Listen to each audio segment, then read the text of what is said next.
بسم الله الرحمن الرحيم. السلام عليكم ورحمة الله وبركاته. اللهم صل على سيدنا محمد وعلى آله وصحبه أجمعين. imika waynaga aragnay dukaamada hortooda iyo meherada hortooda waxaa la dhigaa haamo gaasta kuwa lagu iibiyo. Marka qaarna way marin qaarna way buuxaan.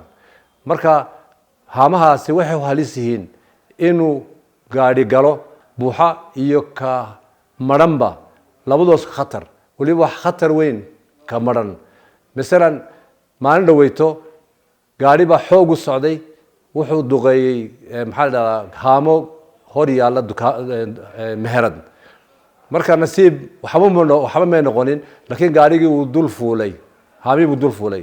Haddaba haddii markaasi ama qoorta jabi lahayd haamuhu amba uu dabka kici lahaa waxaa dhici lahaa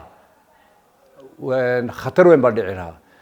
waxaa dhici lahaa gaarigu markuu haanta uu jiiro jugta ku dhacda impact baa ingiriisiga lagu yiraahdo impact baa la yiraahdaa. Impactkaasi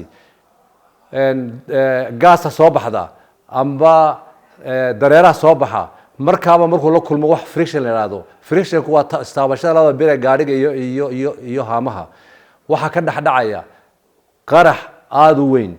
Hadduu qaraxaasi qarxona hal haanadu qarxo haamaha kale ayuu qarxinaya. Markii haamu wada qarxaan qumbulo kale noqonayaan. Waxa halis gelinaya marka meheradii hor taalay ayaa halis gelinaysa. Cidii guri meherada ku jirtana halis begelayaan. Cidii ag mareysana halis begelayaan. Maxaa la yiraahdaa dhismihiina halis buu gelaya. Marka halka khasaaro badan ayaa ka imanaya. Marka dadweynaha waxa kula talinaya haamahan ay hor dhiganayaan meherada waa qumbulada ay hor dhigeen. Haddii wax taabtaan haddii kulka qoraxda aanay har uga sameeynin marka aad iyo aad waxaan ugu waaninayaa inaanay hor dhigin haamahaas ina dhigtaan gudaha meel hadle meel maartay weecsan ina dhigtaan. Haddii uu dab qabsado marka uu olol qabsado maxaa dhacaya waxa afka qaar lagu yiraahdo ama af ingiriisi lagu yiraahdo blavy ba dhacaya oo ka kooban maxaa la yiraahdaa boiling liquid expanding vapor explosion waxa la yiraahdo ba dhacaya. markuu qarxo maxaa dhacay marka waxa dhacaya sanqar aad u weyn qaylo aad u weyn oo maskax farid ama wadnaha qofka joojinaya.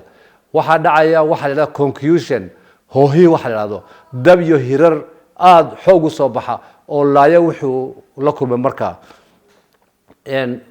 uu qarxaya faliidha marka baxaya. Faliidhaasi waa kuwa dadka dilaya waa bam qarxo kale meelo fofogna ku dhacaan. markay meelo fog ku dhacaanna waxay sameynayaan dab la yiraahdo secondary fire meeshii ku dhacaan bay dab ka dhalinayaan.